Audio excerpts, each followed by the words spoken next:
রাজশাহীতে চলমান তীব্র দাবদাহে পিপাসার্ত মানুষের মাঝে সুপেয় শরবত বিতরণ করেছেন সামাজিক সংগঠন রক্তবন্ধন পরিবার ও চ্যারিটি ফর চেঞ্জ।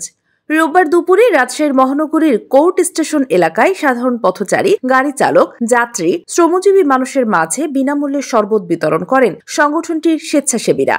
এ সময় স্বেচ্ছাসেবীরা সাধারণ মানুষকে তীব্র তাপপ্রবাহ থেকে বাঁচতে গরমজনিত স্বাস্থ্যবিধি মানতে পথচারীদের আহ্বান জানান। শরবত খেয়ে রিকশা চালক আমিনুল বলেন, পথচারীরা গরমে অনেকেই মাথা ঘুরে পড়ে যাচ্ছেন, এই সময়টাই একটু পানি দরকার হয়। অনেকেই এভাবে রাস্তায় পানি ও শরবত বিতরণ করছেন, এটা খুবই ভালো উদ্যোগ। সংগঠনটির স্বেচ্ছাসেবীরা জানান, রাজশাহী বিভাগে তীব্র থেকে অতি তীব্র তাপপ্রবাহ বয়ে যাচ্ছে, এতে করে সব থেকে বেশি বিপাকে পড়েছেন শ্রমজীবী মানুষেরা, তাই তাদের উদ্দেশ্যে মূলত এই উদ্যোগ নেওয়া হয়। সংগঠনটির নেতৃবৃন্দরা আরও জানিয়েছে, গরমের তীব্রতা বেশি থাকলে সামনে আরও বেশ কিছুদিন এমন উদ্যোগ নেওয়া হবে। এই সময় উপস্থিত ছিলেন রক্তবন্ধনের প্রতিষ্ঠাতা অ্যাডমিন রুমেল রহমান, অ্যাডমিন তামান্না মুস্তারি সহ সংগঠনটির অন্যান্য স্বেচ্ছাসেবীরা।